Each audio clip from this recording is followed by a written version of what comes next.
जेहेतु कामटा विलंब आरंभ होती तेणुक कंट्राक्टर सहित मुझे जोगाजोग करी यहाँ जून शेष बेलू कम्प्लीट हो या द्वारा आपण प्रोत्साहित करूना तो से जो घरोई संस्था वाला कर हॉस्टेल आ कोचिंग सेंटर को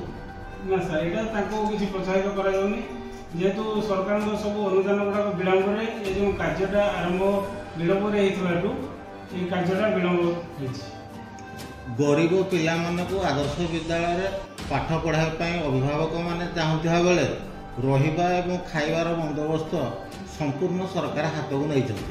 किंतु भारी दुखर सहित आम आपण को प्रश्न करुचु जे पिला को अभिभावक माने घरोई आमर कोचिंग सेंटर एवं हॉस्टेल रखी अଯଥାରେ पैसा खर्चांत होउछन्ति तो या द्वारा आपण कोन कह मेसेज कोन दे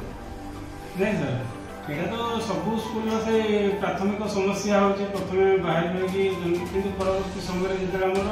विद्यालय तथा सरकार हॉस्टेल गुड़ाक चलुची परवर्ती समय से उपकृत होती जेहेतु स्कूलटा प्रथम अवस्था अच्छी परवर्ती समय निश्चित भाव समाधान हो